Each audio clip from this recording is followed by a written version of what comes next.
Turn heads and bring the hype with a custom hype chain from Lotwin. Perfect for youth sports, fantasy football, or just flexing your pride. Go to Lotwin.com, use the promo code TCCPOD for 10% off your order. That's Lotwin.com, promo code TCCPOD for 10% off. Get your custom hype chain and get hype with Lotwin.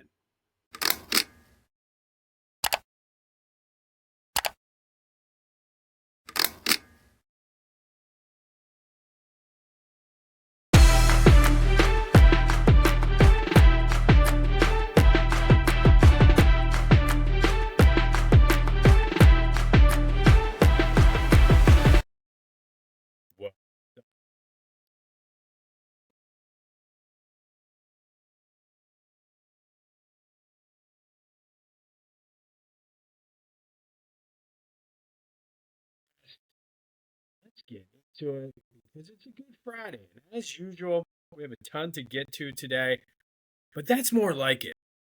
The Phillies picked right up where they left off pre-Mets series and pounded the Braves 19-4. So maybe, just maybe, it's a Mets thing with this team, which if it's a Mets thing, that's better than being the whole team thing. And yesterday we asked if the Phillies were cooked. 63% of you said yes. I'm not so sure now.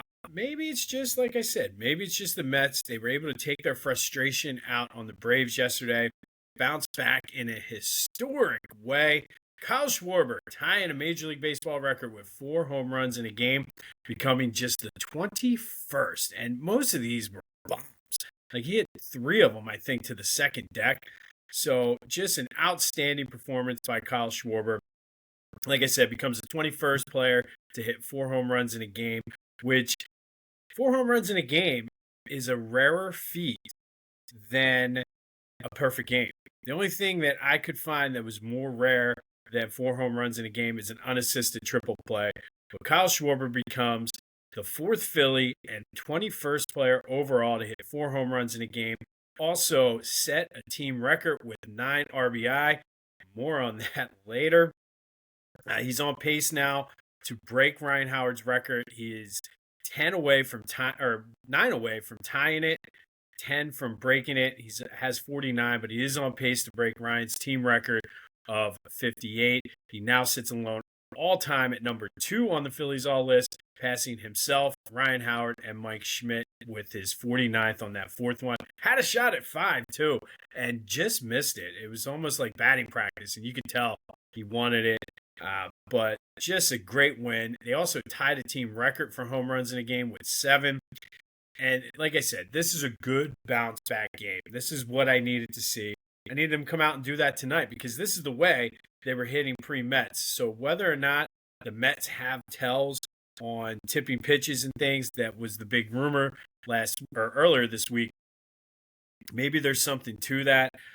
But they certainly picked up Aaron Nola, who first inning gave up 3 runs, and we were I sat outside, finally had a long day, sat down, had a beer, was ready to watch it, and then boom, that happened. But he settled in pretty nicely. They picked him up, scoring, I forget whether they scored 3 or 4 in the first inning, but either way, that's the way to do it. That is the way to do it, and this is what I need. And listen, there looked like there was a sense of urgency yesterday. So Bryce, Kyle, all of you everybody got a hit yesterday. Everybody hits. Woohoo! But I feel as though that's what they needed. And hopefully the Mets were a wake-up call for them. They have 4 games with them coming up, I believe next week or in 2 weeks.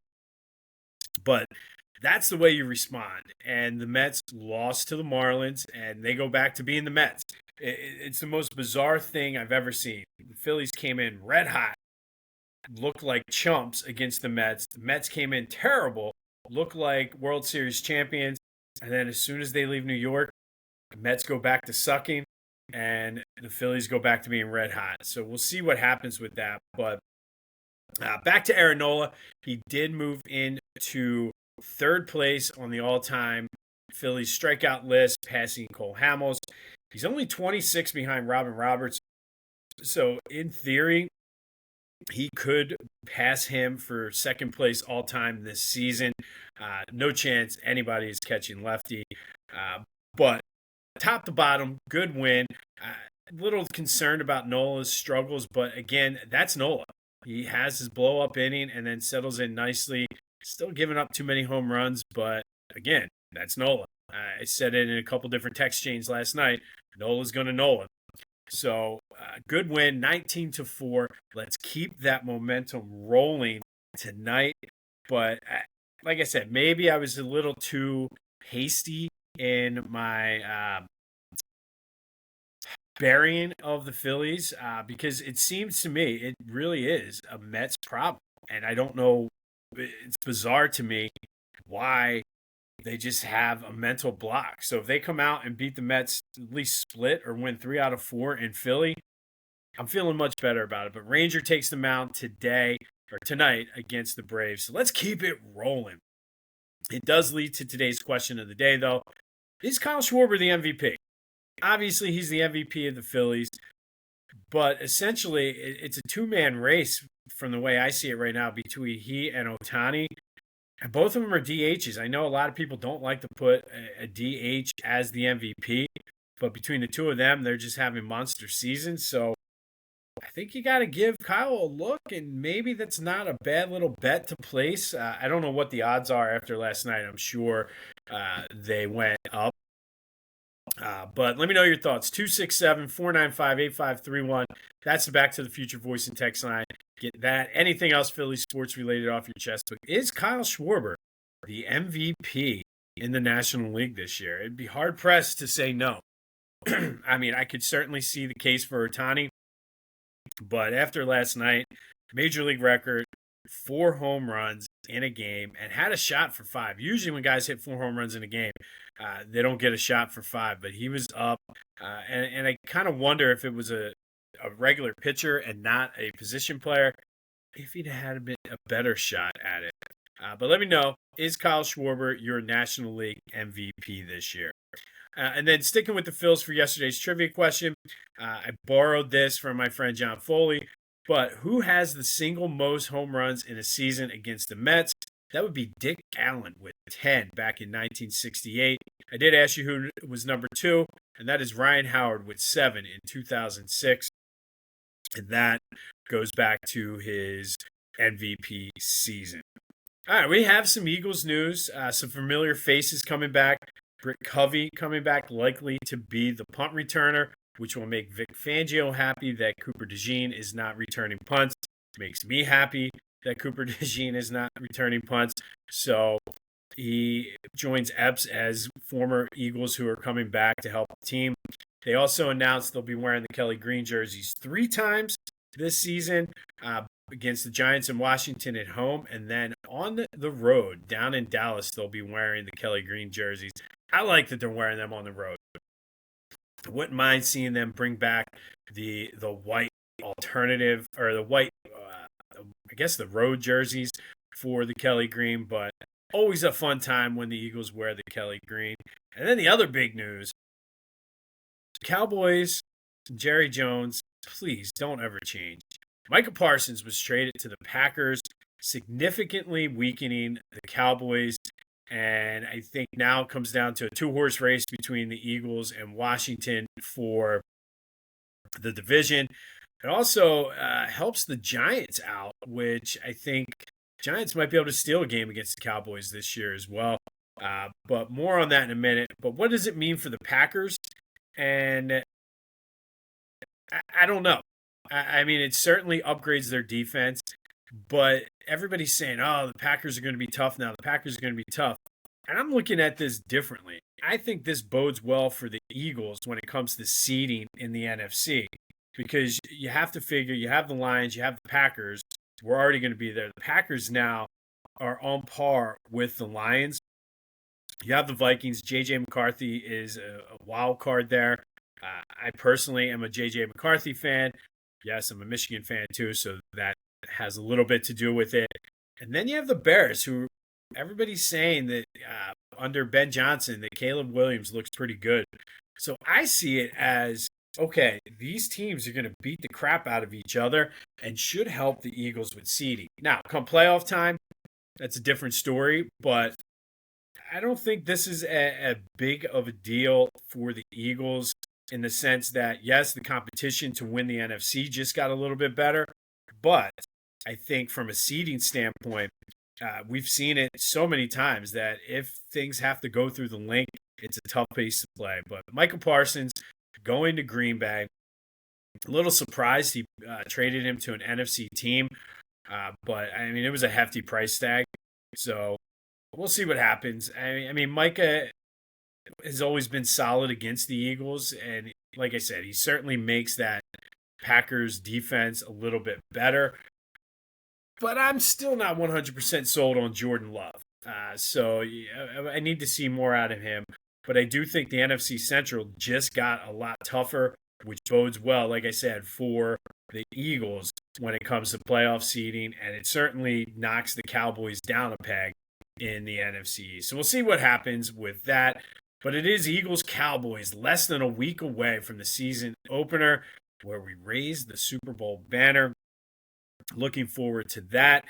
Just a couple quick programming notes. Don't forget the Brotherly Birds Breakdown pregame show will be dropped on Wednesday of next week, wherever you get your podcast, as well as on YouTube. My brother and I will sit down, break down the game, recap whatever news and notes happened the week before, give you our picks, the 3 keys to the game, talk a little fantasy, a little betting as we gear up to raise the banner. So that drops Wednesday. Usually it'll drop on a Thursday or a Friday, but considering likely Fridays, but considering the game's on a Thursday, a little bit earlier next week, and then we'll get into a normal rotation as we go. But that will be available wherever you get your podcasts, as well as on YouTube. The Brotherly Birds Breakdown with Kyle and Jim. Looking forward to that. Always good to just talk football with my brother, kind of like when we were 10. It's time for Fridays with AI, where we ask AI to rewrite Philly sports history. Every Friday, only on This Day in Philly Sports History. That's right. It is time for Fridays with AI, brought to you as always by Philly Goat. Go to phillygoat.com, use the promo code Jim Montgomery to take 10% off of your order. Get geared up for a Red October. Get ready for Eagle season. Help my girl Devin out. Buy that Philly Fanatic shirt. It makes a great gift, and portions of the sales go to Chop. What a great, she's awesome. So go support Devin, Philly Goat, and use that promo code Jim Montgomery. So we're on the eve of the NFL season. And of course, we've done this once before, post free agency and draft. But now that the rosters are kind of set, now that the chips are kind of falling and teams are actually preparing for their opponent in week 1, when AI dropped by this week, I said, we need to simulate, taking everything into consideration, what the Eagles' 2025 season will look like. Now, quick note on this. The original projection happened pre-Michael Parsons trade. So, obviously, once that trade happened, I had to get back on the phone, call AI, and say, yo, this is what just happened. And AI was like, I was thinking of you, and I've already have it updated. So, this is up to the minute, the season projection for the Eagles post Michael Parsons trade. And I think we all are looking at this schedule, the first 4 games, as a tough stretch for the Eagles, and they're likely get off to a slow start. AI doesn't think so. AI thinks they get off to a fast start, despite what everyone is expecting. Even mentioned that in the simulation, saying everybody's expecting a slow start, but the Eagles are going to pick up right where they left off. AI has them going 7-1 through the first 8 games heading into the bye. The only loss is in KC because they struggle in the red zone. They had the Kansas City on the ropes, just could not get in. And of course, everyone here is freaking out after the Kansas City game. The Eagles 1-1, can't score in the red zone. But the defense comes out hot and is very stout. The front 4 is just spectacular. And offensively, they're more balanced. Yes, they still are a run-first team, but because the run sets up the pass, it opens up things a lot more for Jalen, like we saw against Washington and the Chiefs. Coming out of the bye, though, they go to Green Bay on Monday night and lose. And they had this game as a loss pre-Micah. Doesn't really change the score, AI said. Like they said, Micah is Micah, whatever. So they do lose in Green Bay and gives the Green Bay Packer fans hope and kind of the sense of revenge because of the tush push. But they do come back the next week at home and beat Detroit in an epic game. And this is huge for tiebreaker purposes and the fact that this is the game everybody wanted to see in the NFC Championship game. But it's a close one, but the Eagles do win it. Now, this is where it gets a little dicey. AI did not change any of the other games, but did say this one could be a swing game. Originally, with Micah, they had them going down to Dallas and losing. But who knows with that? So we'll keep it as a loss for right now. They lose to the Cowboys, go out to LA, squeak one out against the Chargers, come home, blow out the Raiders, and then the defense dominates Washington two of the final three games of the season, and then they lose a close one up in Buffalo. And then that last week, that game originally was to clinch the division. AI does say that likely the division will be wrapped up because they see Washington falling back this year, and they had the Cowboys as the Eagles' prime competition in the NFC East. So this changes things a little bit. So AI did say that maybe the Dallas game is a win, the final Washington game is a loss, but overall it does not change their final record. But due to the tiebreaker and the teams in the NFC Central, the Eagles do get the number one seed. They finished 13-4. One way or the other, they're not sweeping the division, and AI was very clear on that. They're like, Micah or not, the Eagles will not sweep the division. They will drop one, so likely go 5-1 in the division. Whether that's to Dallas, whether that's to Washington, we'll have to see. So they do get the bye, 13-4, NFC East champs, number one seed.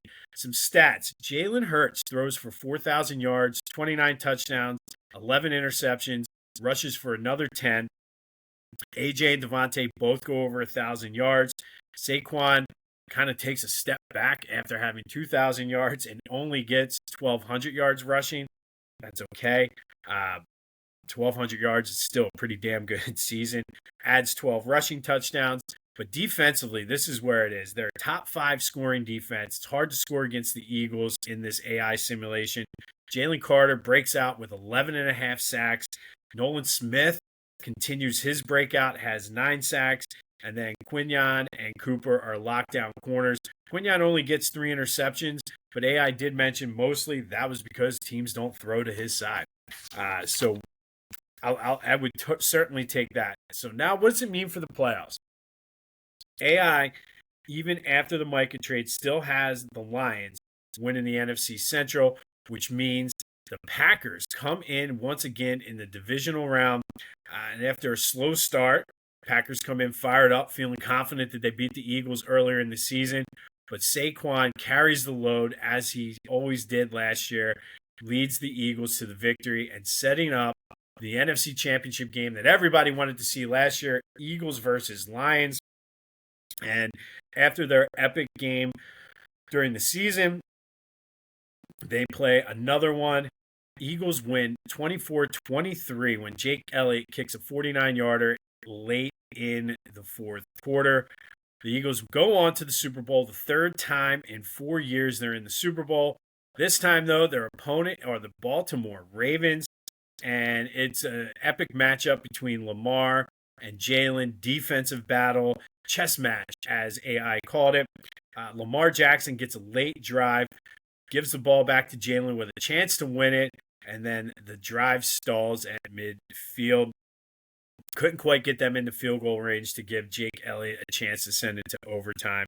But there you have it. AI has the Eagles going back to the Super Bowl, losing to the Ravens, getting the number one seed, and winning the division. Some other news around the NFL. Cowboys were a wild card team, pushed the Eagles to the division. The AI did say after the Micah trade, you could probably swap Washington and Dallas in this scenario. They had Washington going 8-9. He said they might go 9-8, maybe 10-7 now with the Cowboys. Giants win 6 games. I think that's a good improvement. They're going to be good defensively. And then If you believe in Jackson Dart, okay. But what are your thoughts on AI's projection of the Eagles season up to the minute, post Michael Parsons trade, working late last night trying to get this stuff done? I'd take that. I mean, I think once you get to the Super Bowl, you have a chance to win it. I certainly would be happy with this season, be disappointed at the ending.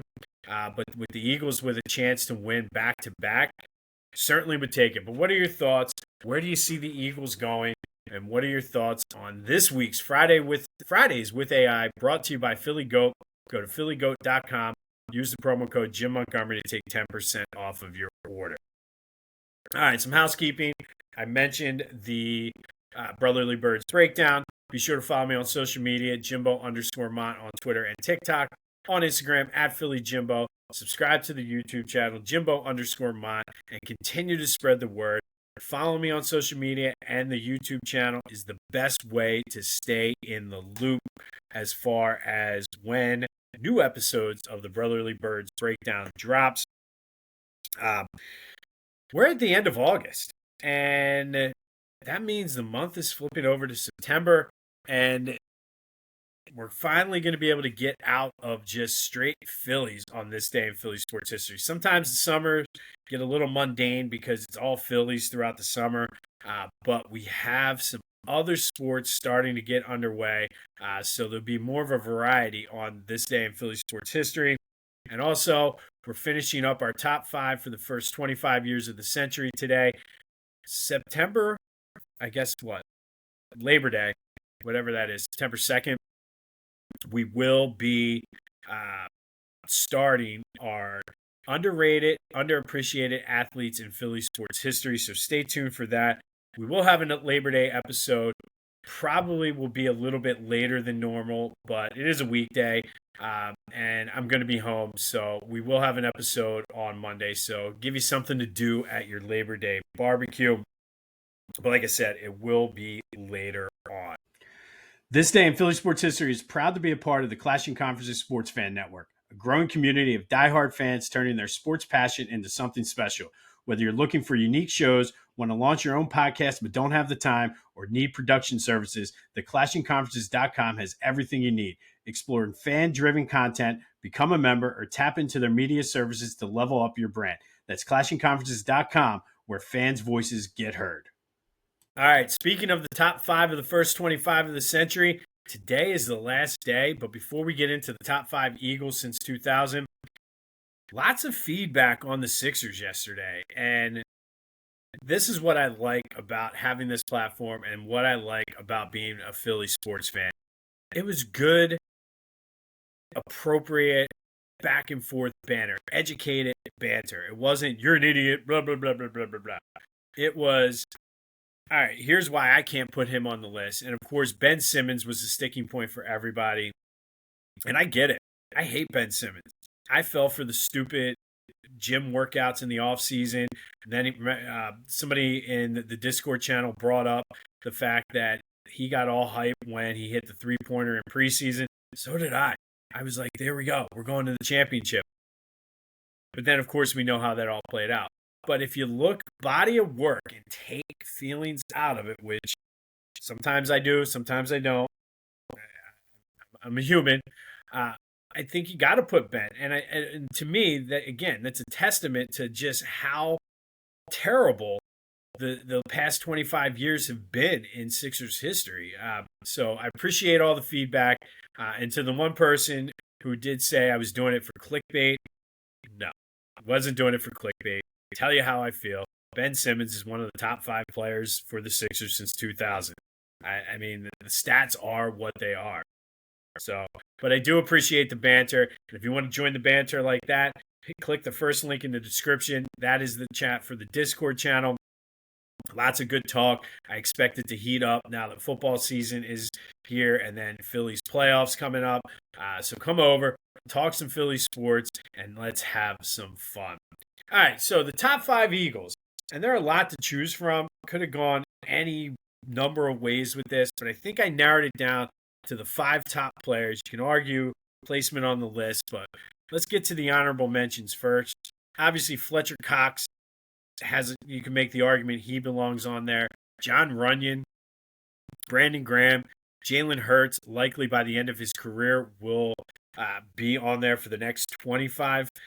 A.J. Brown, Deshaun Jackson, Brian Westbrook, Malcolm Jenkins, Jason Peters, Trent Cole, all honorable mentions. You can put Sheldon Brown, Lito Shepherd, Troy Vincent, Bobby Taylor, although those guys were kind of more 90s than they were 2000s. But here is the list of the top 5 Eagles since 2000. Coming in at number 5, LaShawn Shady McCoy. Up until last year, Eagles single season rushing leader. He is their career rushing leader. Unceremoniously traded away by Chip Kelly, but never wanted to leave. Certainly would have been higher on this list had he not been traded. But I think LaShawn McCoy had some really, really good years with the Eagles. He comes in at number 5. Number 4, my man, number 5, Donovan McNabb. Again, could have been higher on this list had he not let his ego get in the way with the TO thing. Could have been higher on this list had he had more success in the postseason. But numbers don't lie. Still not quite ready to put Jalen Hurts over him as the top Eagles quarterback of all time. But if Jalen comes out and has another season and leads the Eagles to the Super Bowl again, I think I got to change that list. But Donovan McNabb, number 4 on the list. Number 3, Lane Johnson, Mr. Reliable. All he does is just go out there and play at a high level. The consummate teammate, always restructuring his contract, this, that. Hard worker, one of the best to ever do it. Future Hall of Famer. Lane Johnson comes in at number 3. Coming in at number 2, and if you follow the list from earlier this season, you should know how these two are going to play out. Jason Kelce, you certainly could make, and I said this on Monday, you can make the case that Lane goes in over Jason. By the end of his career, he might be. But Jason Kelce, the leader of that offensive line, very reliable. Of course, the Super Bowl speech, one of the best to ever do it. Jason Kelce comes in at number 2. And again, just like Allen Iverson yesterday, should be no surprise here. The number 1 Eagle since 2000, Weapon X, number 20, Brian Dawkins, Hall of Famer, just the emotional leader of that team. A guy, like I said, for a AAA commercial, makes me want to go run through a wall. And that, to me, is how you become an emotional leader. But Brian Dawkins, Hall of Famer, number 20, retired, is number 1 on our list of Eagles since 2000. Now it's your turn. Who's too high? Who's too low? Who'd I miss? Should somebody else have been on for honorable mentions? Let me know your thoughts on the Back to the Future voice and text line, or better yet, spend the weekend, come over, get on the Discord channel, and let's have some fun. All right, August 29th. We're going to go in the way, way, way back machine today, and we're going to go back to 1885. And on this day in 1885, 22-year-old Charlie Ferguson pitched the Phillies' first ever no-hitter in a 1-0 win over Providence down at Recreation Park. In 4 years with the Phillies, Charlie had 99 wins and a 2.67 ERA. Unfortunately, right after he turned 25, he died of typhoid fever. It was just a different era back then. But on this day in 1885, Charlie Ferguson with the first ever no-hitter in Phillies history. And then we're going to fast forward over 100 years later and go to 1989. And the Phillies beat the Giants 6-1 out in Candlestick Park. Bruce Ruffin and Roger McDowell combined for a 1-run, 6-strikeout performance. But it was Von Hayes trying to pull off a Kyle Schwarber. He went 3 for 4, 3 homers, and knocked in all 6 of the Phillies' runs as they beat the Giants 6-1. Didn't get the 4 like Kyle, but did get 3 homers in the game, knocking in all 6 runs. And then in 1997, Phillies played the Detroit Tigers for the first time ever, which is odd because they are 2 of the 10 oldest teams in Major League Baseball. Tigers won this game 7-2 out at Tiger Stadium. Phillies did lose 2 of 3, but the first time they ever played the Detroit Tigers, again, 2 of the oldest franchises in Major League Baseball history. Took over 100 years for them to play each other, or almost 100 years for them to play each other, and that happened on this day in 1997. All right, so for today's trivia question, I saved this for last purposely. Had it all teed up and set up because of Von Hayes' performance, 3 home runs, 6 RBIs. was going to ask you which three players hold the Phillies team record for RBIs in a game with 8. Problem is, they don't hold the record anymore. Kyle Schwarber completely shot to shit my trivia question for today. So we're going to tweak it a little bit. Which three players are in second place on the Phillies all-time RBI in a single game list with 8? Now that Kyle Schwarber is number 1. So before last night, who held the record for most RBIs in a game for the Phillies? Let me know your answer to that. Last unofficial weekend of summer, you can still go down to the Jersey Shore. And if you're going down, Beach Caddy can move you in, move you out. You can rent best beach carts on the Jersey Shore. Use the promo code Jimbo for 15% off. It's the last time we're going to have Beach Caddy as one of our sponsors for the year. I want to thank them. Joe and the crew do an awesome job out there. But keep them in mind. If you're going down, rent a beach cart from Beach Caddy. It makes it so much easier. And then for future trips down the shore, don't forget about Beach Caddy. But I want to thank Beach Caddy for being a sponsor here at this day in Philly sports history and wish them the best of luck in the offseason and look forward to getting back together with them next season as another epic summer when another epic summer embarks. Be sure to like, subscribe, review, comment, all that other good stuff. Helps outsmart the algorithm. It takes a couple seconds, and I really, really appreciate it, and it does help. But on this day in 1997, Phillies played the Tigers for the first time ever, losing 7-2. Von Hayes in 1989, 3 home runs and knocked in all 6 of the Phillies' runs in a 6-1 win over the Giants. And then, of course, who could forget good old Charlie Ferguson pitched the first no-hitter in Phillies team history. Unfortunately, he would die 4 years later of typhoid fever. Let me know your thoughts on the top Eagles since 2000. Who'd I miss? Who'd I rank too high? Also, Fridays with AI. AI was on point with the simulation of the 2025 Eagles season, was able to adjust on the fly as news was coming in real time. So I appreciate you, AI. I thank you. But let me know your thoughts. Don't forget, on Monday, we will have a show. We're going to kick off our underrated, underappreciated athlete spotlight, as well as finally get into some more sports than just the Phillies. On Monday, we'll rewind the weekend, keep you updated on any news and notes from the Eagles. We will update you on the rest of this Braves series, as well as the Union have a big match this weekend as well. All of that on Monday. Monday starts Dallas week, one of the best 2 weeks of the year. It's Dallas week. We shift our focus to the Eagles slightly on Monday en route to that Thursday night showdown down at the Link. Cannot wait. I am pumped. I'm getting chills just thinking about it. So we got a big month of September coming up. Big week next week. But go enjoy your weekend.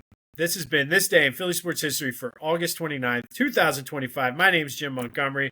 Go have yourselves a feel-good Friday. Be safe this holiday weekend. Don't be an idiot. Don't do anything stupid. Be here on Monday for the show. I'm going to expect to see you all here, so don't be an idiot.